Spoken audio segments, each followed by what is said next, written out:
Hello, my name is Leah Bivens, and we are going to start a new audiobook project. I'm going to be reading one of my favorite stories growing up called Where the Red Fern Grows.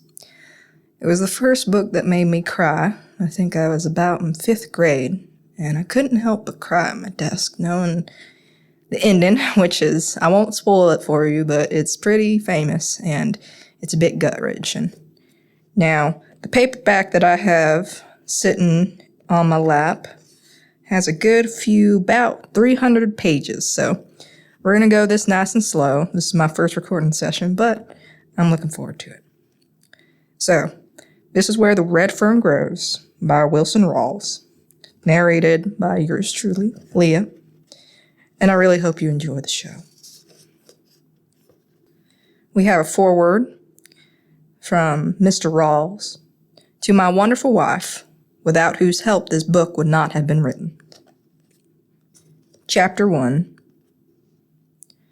When I left my office that beautiful spring day, I had no idea what was in store for me. To begin with, everything was too perfect for anything unusual to happen. It was one of those days when a man feels good, feels like speaking to his neighbor, is glad to live in a country like ours and proud of his government. You know what I mean. One of those rare days where everything is right, nothing is wrong. I was walking along whistling when I heard the dog fight. At first I paid no attention to it. After all, it wasn't anything to get excited about, just another dog fight in a residential section. As the sound of the fight grew nearer, I could tell there were quite a few dogs mixed up in it. They boiled out of an alley, turned and headed straight towards me. Not wanting to get bitten or run over, I moved over to the edge of the sidewalk. I could see that all the dogs were fighting one. About 25 feet from me, they caught him, and down he went. I felt sorry for the unfortunate one. I knew if something wasn't done quickly, the sanitation department would have to pick up a dead dog. I was trying to make up my mind to help when I got a surprise. Out of that snarling, growling, slashing mass reared an old red-bone hound. For a second I saw him. I caught my breath. I couldn't believe what I had seen. Twisting and slashing, he fought his way through the pack and backed up under the low branches of a hedge. Growling and snarling, they formed a half-moon circle round him. A big bird dog, bolder than the others, darted in. The hedge shook as he tangled with the hound. He came out so fast he fell over backwards. I saw that his right ear was split wide open. It was too much for him. And he took off down the street, squalling like a scalded cat. A big, ugly cur tried his luck. He didn't get off so easy. He came out with his left shoulder laid open to the bone. He sat down on his rear and let the whole world know that he had been hurt. By this time, my fighting blood was boiling. It's hard for a man to stand and watch an old hound fight against such odds, especially if that man has memories in his heart like I had in mine. I had seen the time when an old hound like that had given his life so that I might live. Taking off my coat, I waded it in. My yelling and scolding didn't have much effect, but the swinging coat did. The dog scattered and left. Down on my knees, I peered back under the hedge. The hound was still mad. He growled at me and showed his teeth. I knew it wasn't his nature to fight a man. In a soft voice, I started talking to him. "Come on, boy," I said. "It's all right. I'm your friend. Come on now." The fighting fire slowly left his eyes. He bowed his head and his long red tail started thumping the ground. I kept coaxing. On his stomach, an inch at a time, he came to me and laid his head in my hand. I almost cried at what I saw. His coat was dirty and mud-caked. His skin was stretched drum-tight over his body frame. The knotty joints of his hips and shoulders stood out a good 3 inches from his body. I could tell he was starved. I couldn't figure it out. He didn't belong in town. He was far out of place with the boxers, poodles, bird dogs, and other breeds of town dogs. He belonged in the country. He was a hunting hound. I raised one of his paws. There, I read the story. The pads were worn down slick as the rind on an apple. I knew he had come a long way, and no doubt had a long way to go. Around his neck was a crude collar. On closer inspection, I saw it had been made from a piece of check-lined leather. 2 holes had been punched in each end, and the ends were laced together with baling wire. As I turned the collar with my finger, I saw something else. There, scratched deep in the tough leather, was the name, Buddy. I guessed that the crude, scribbly letters had probably been written by a little boy.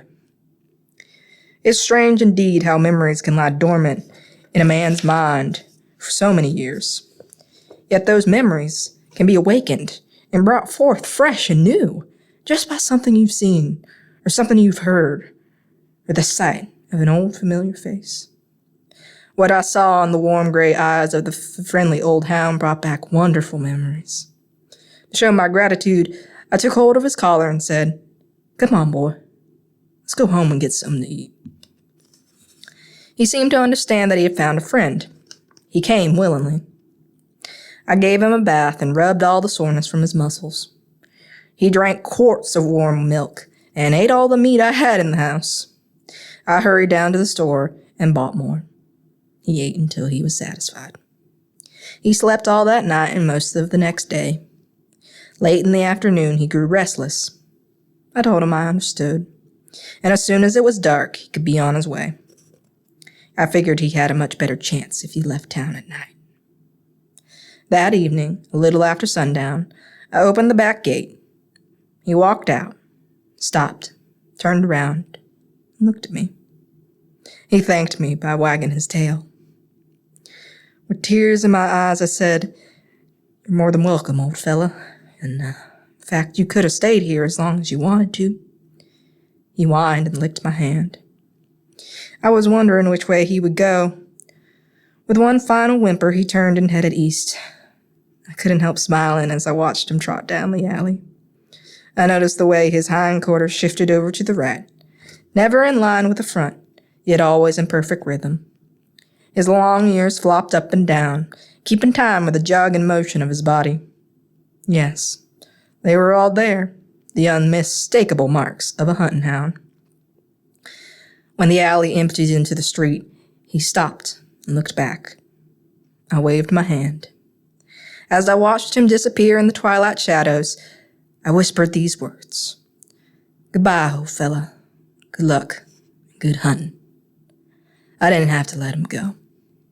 I could have kept him in my backyard, but to pin up a dog like that is a sin. It would have broken his heart. The will to live would have slowly left his body. I had no idea where he had come from or where he was going. Perhaps it wasn't too far, or maybe it was a long, long way. I tried to make myself believe that his home was in the Ozark Mountains, somewhere in Missouri or Oklahoma. It wasn't impossible, even though it was a long way from the Snake River Valley in Idaho. I figured something drastic must have happened in his life, as it is very unusual for a hound to be traveling all alone. Perhaps he had been stolen, or maybe he had been sold off for some much-needed money. Whatever it was that had interrupted his life, he was trying to straighten it out. He was going home to the master he loved, and with the help of God, he would make it. To him, it made no difference how long the road or how rough or rocky. His old red feet kept jogging along, on and on, mile after mile. There would be no crying or giving up. When his feet grew tired and weary, he would curl up in the weeds and rest. Water from a rain puddle or a mountain stream would quench his thirst and cool his hot, dry throat. Food found along the highway or the offerings from a friendly hand would ease the pangs of hunger. Through the rains, the snow, or the desert heat, he would jog along, never looking back. Some morning, he would be found curled up on the front porch. The long journey would be over. He would be home. There would be a lot of tail wagging and a few whimpering cries. His warm, moist tongue would caress the hand of his master. All would be forgiven. Once again, the lights would shine in his dog's world, and his heart would be happy. After my friend had disappeared in the darkness, I stood and stared at the empty alley. A strange feeling came over me. At first, I thought I was lonely or sad, but I realized that wasn't it at all. The feeling was a wonderful one. Although the old hound had no way of knowing it, he had stirred memories, and what priceless treasures they were. Memories of my boyhood days, an old CK baking soda can, and 2 little red hounds. Memories of a wonderful love, unselfish devotion, and death in its saddest form. As I turned to enter my yard, I started to lock the gate. And then I thought, no, I'll leave it open. He might come back. I was about halfway to the house when a cool breeze drifted down from the rugged Tentons. It had a bite to it, and goose pimples jumped out on my skin. I stopped at the woodshed and picked up several sticks of wood. I didn't turn on any lights on entering the house. The dark, quiet atmosphere was a perfect setting for the mood I was in. I built a fire in the fireplace and pulled up my favorite rocker. As I sat there in silence, the fire grew larger. It crackled and popped. Firelight shadows began to shimmer and dance around the room. The warm, comfortable heat felt good. I struck a match to light my pipe, and as I did, 2 beautiful cups gleamed from the mantel. I held the match up so I could get a better look. There they were, sitting side by side. One was large with long, upright handles that stood out like wings on a mourning dove. The highly polished surface gleamed and glistened with a golden sheen. The other was smaller and made of silver. It was neat and trim and sparkled like a white star in the heavens. I got up and took them down. There was a story in those cups, a story that went back more than half a century. As I caressed the smooth surfaces, my mind drifted back through the years, back to my boyhood days. How wonderful the memories were. Piece by piece, the story unfolded. Chapter 2. I suppose there's a time in practically every young boy's life when he's affected by that wonderful disease of puppy love. I don't mean the kind a boy has for the pretty little girl that lives down the road.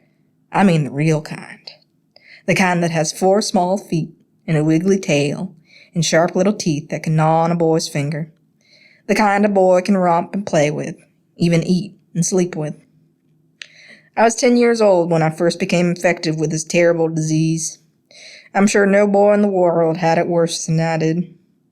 It's not easy for a young boy to want a dog and not be able to have one. It starts gnawing on his heart and gets all mixed up in his dreams. It gets worse and worse until finally it almost becomes unbearable. If my dog wanting had been that of an ordinary boy, I'm sure my mother and father would have gotten me a puppy. My wants were different. I didn't want just one dog. I wanted 2. And not just any kind of dog. They had to be a special kind and a special breed. I had to have some dogs. I went to my father and had a talk with him, and he scratched his head and thought it over. "Well, Billy," he said, "I heard that old man Hatfield's collie is going to have pups. I'm sure I can get one of them for you." He may as well have poured cold water on me. "Papa," I said, "I don't want an old collie dog. I want hounds, coon hounds, and I want 2 of them." I could tell by the look on his face that he wanted to help me but couldn't. He said, "Billy, those kinds of dogs cost money, and that's something we don't have right now. Maybe someday when we can afford it, you can have them, but not right now." I didn't give up. After my talk with Papa, I went to Mama. I fared no better there. Right off, she said I was too young to be hunting with hounds. Besides, a hunter needed a gun, and that was one thing I couldn't have, not until I was 21 anyway. I couldn't understand it. There I was sitting right in the middle of the finest hunting country in the world, and I didn't even have a dog. Our home was in a beautiful valley, far back in the rugged Ozarks. The country was new and sparsely settled. The land we lived on was Cherokee land, allotted to my mother because of the Cherokee blood that flowed in her veins. It lay in a strip from the foothills of the mountains to the banks of the Illinois River in northeastern Oklahoma.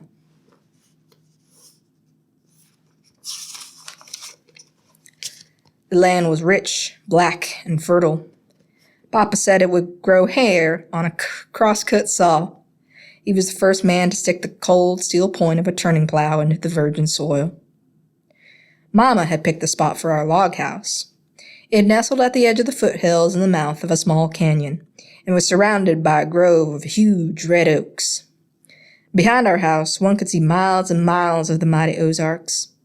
In the spring, the aromatic scent of wildflowers, redbuds, papaws, and dogwoods drifted on the wind currents, spread over the valley and brought around our home.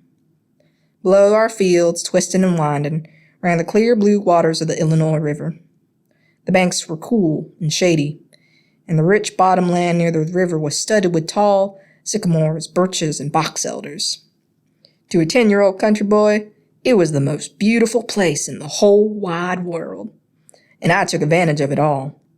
I roamed the hills and the river bottoms.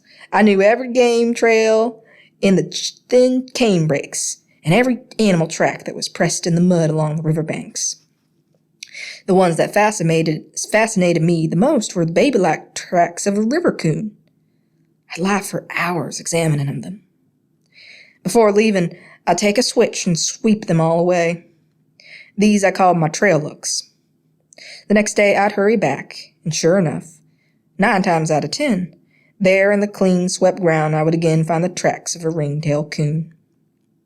I know he had passed over the trail during the night.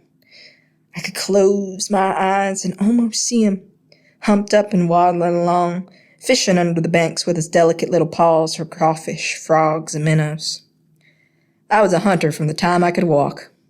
I caught lizards on the rail fences, rats in the corn crib, frogs in the little creek that ran through the fields. I was a young Daniel Boone. As the days passed, the dog-wanting disease grew worse. I began to see dogs in my sleep. I went back to my father and mother, and it was the same old story. Good hounds cost money, and they just didn't have it.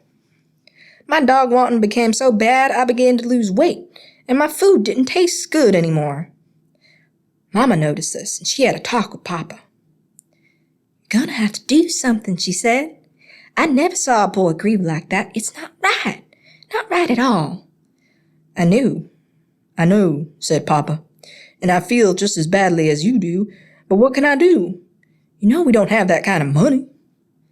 "I don't care," said Mama. "You've got to do something. I can't stand to see him cry like that. Besides, he's getting to be a problem. I can't get any of my work done. He follows me around all day long, begging for hounds." "I offered to get him a dog," said Papa, "but he doesn't want just any kind of dog. He wants hounds, and they cost money. Do you know what the Parker boys paid for those 2 hounds they bought? $75. If I had that much money, I'd buy another mule. I sure do need one." I had overheard this conversation from another room. At first, it made me feel pretty good. At least I was getting to be a problem. Then, I didn't feel so good. I knew my mother and father were poor and didn't have any money. I began to feel sorry for them and myself. After thinking it over, I figured out a way to help.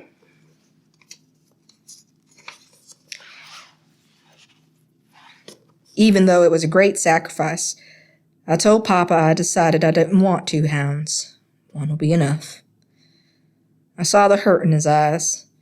It made me feel like someone was squeezing water out of my heart. Papa set me on his lap and we had a good talk. He told me how hard times were and that it looked like a man couldn't get a fair price for anything he raised. Some of the farmers had quit farming and were cutting railroad ties so they could feed their families. If things didn't get better, that's what he'd have to do. He said he'd give anything if he could get some good hounds for me, but there didn't seem to be any way he could right then. I went off to bed with my heart all torn up in little pieces and cried myself to sleep. The next day, Papa had to go to the store. Late that evening, I saw him come back.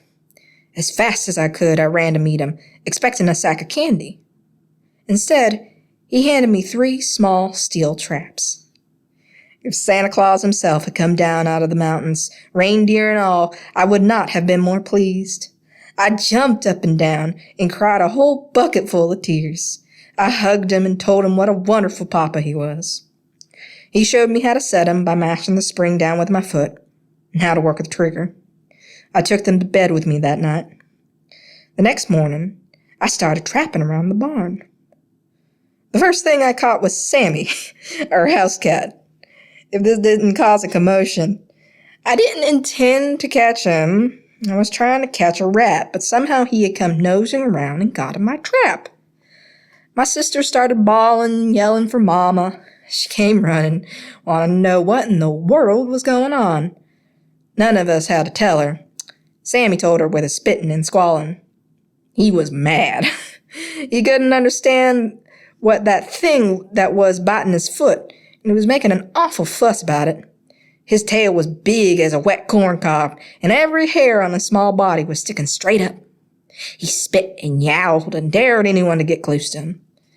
My sisters yelled their poor fool heads off, all the time saying, "Poor Sammy! Poor Sammy!"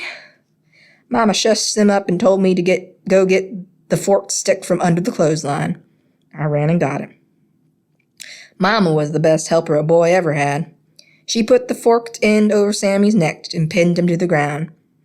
It was bad enough for the trap to be biting his foot, but to have his neck pinned down that way was too much. He threw a fit. I'd never heard such a racket in all my life. It wasn't long until everything on the place was all spooked up. The chickens started cackling and flew way up on the hillside. Daisy, our milk cow, all but tore the barn lot up and refused to give any milk that night. Sloppy Ann, our hog, started running in circles, squealing and grunting. Sammy wriggled and twisted. He yowled and spit, but it didn't do him any good. My mama was good and stout. She held him down, tight to the ground. I ran in and put my foot on the trap spring, mashed it down, and released his foot. With one loud squall, he scooted under the barn.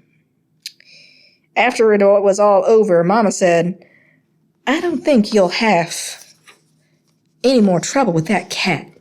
I think he's learned his lesson." How wrong Mama was. Sammy was one of those nosy kind of cats. He would lie up on the red oak limbs and watch every move I made. I found some slick little trails out in our garden down under some tall hollyhocks. Thinking they were game trails and not knowing that they were Sammy's favorite hunting trails, I set my traps. Sammy couldn't understand what I was doing out there, messing around in his hunting territory. He went to investigate. It wasn't long until I had him limping around on all 4 feet.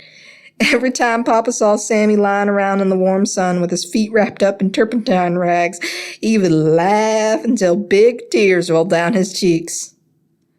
Mama had another talk with Papa. She said he was going to have to say something to me, because if I caught that cat one more time, I would drive her out of her mind. Papa told me to be a little more careful where I set my traps. "Papa," I said, "I don't want to catch Sammy, but he's the craziest cat I ever saw. He sees everything I do and just has to go sniffing around." Papa looked over at Sammy. He was lying all sprawled out in the sunshine with all 4 paws bandaged and sticking straight up. His long tail was swishing this way and that. "See, Papa," I said, "he was watching me right now, just waiting for me to set up my traps." Papa walked off toward the barn. I heard him laughing, fit to kill. It finally got too tough for Sammy. He left home. Oh, he came in once in a while, all long and lean-looking, but he never was the same friendly cat anymore. He was nervous and wouldn't let anyone pet him. He would gobble down his milk and then scoot out for the timber. Once, I decided to make friends with him because I felt bad about catching him in my traps. I reached out my hand to rub his back. He swelled up like a sitting hen. His eyeballs got all green, and he growled way down deep. He spat at me and drew his paw back like he was going to knock my head off. I decided to better leave him alone. In no time at all, I cleaned out the rats. Then something bad happened. I caught one of Mama's prize hens. I got one of those young man peach trees switchings over that. Papa told me to go down in the cane breaks back of our fields and trap. This opened up all kinds of new wonders. I caught opossums, skunks, rabbits, and squirrels. Papa showed me how to skin my game. In neat little rows, I tacked the hides on the smokehouse wall. I'd stand for hours and admire my magnificent trophies. There was only one thing wrong. I didn't have a big coon skin to add to my collection. I couldn't trap old Mr. Ringtail. He was too smart for me. He'd steal the bait from the traps, spring the triggers, and sometimes even turn them over. I once found a small stick laying upright in my traps. I showed it to Papa. He laughed and said the stick must have fallen over from a tree. Made no difference what Papa said. I was firmly convinced that smart old coon had deliberately poked that stick in my trap. The traps helped my dog wanton considerably, but like a new toy, the newness wore off, and I was right back where I started from. This time, only it was worse, much worse. I had been exposed to the feel of wildlife. I started pestering Mama again. She said, "Oh no, not that again. I thought you'd be satisfied with the traps. No, Billy, I don't want to hear any more about hounds." I knew Mama meant what she said. This broke my heart. I decided I'd leave home. I sneaked out a quart jar of peaches, some cold cornbread, and a few onions, and started up the hollow back way of our house. I had it all figured out. I'd go away off to some big town, get 100 dogs, and bring them all back with me. I made it all right until I heard a timber wolf howl. This stopped my home leaving right then. When the hunting season opened that fall, something happened that was almost more than I could stand. I was lying in bed one night trying to figure out a way I could get some dogs when I heard the deep baying of a coonhound. I got up and opened my window. It came again. The deep voice rang loud and clear in the frosty night. Now and then I could hear the hunter whooping to him. The hound hunted all night. He quit when the rooster started crowing at daybreak. The hunter and the hound weren't the only ones awake that night. I stayed up and listened to them until the last tones of the hound's voice died away in the daylight hours. That morning, I was determined to have some hounds. I went again to Mama. This time, I tried bribery. I told her if she'd get me a hunting dog, I'd save the money I earned from my furs and buy her a new dress and a box full of pretty hats. That time, I saw tears in her eyes. Made me feel all empty inside, and I cried a little too. By the time she was through kissing me and talking to me, I was sure I didn't need any dogs at all. I couldn't stand to see Mama cry. The next night I heard the hound again. I tried to cover my head with a pillow to shut out the sound. It was no use. His voice seemed to bore its way through the pillow and ring in my ears. I had to get up and again go to the window. I'm sure if that coon hunter had known that he was slowly killing a 10-year-old boy, he would have put a muzzle on his hound. Sleep was out of the question. Even on nights when I couldn't hear the hound, I couldn't sleep. I was afraid if I did, he would come and I would miss hearing him. By the time hunting season was over, I was a nervous wreck. My eyes were red and bloodshot. I'd lost weight, was thin as a beanpole. Mama checked me over. She looked at my tongue and turned back one of my eyelids. If I didn't know any better, she said, I swear you weren't sleeping well. Are you? Why, Mama, I said, I go to bed, don't I? What does a boy go to bed for if it isn't to sleep? By the little wrinkles that bunched up on her forehead, I could tell that Mama wasn't satisfied. Papa came in during one of these inspections. Mama told him she was worried about my health. "Dawg," he said, "there ain't nothing wrong with him. It's just because he's been cooped up all winter. A boy needs sunshine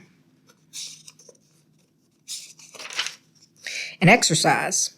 He's almost 11 now, and I'm going to let him help me in the fields this summer. That will put the muscles back on him." I thought this was wonderful.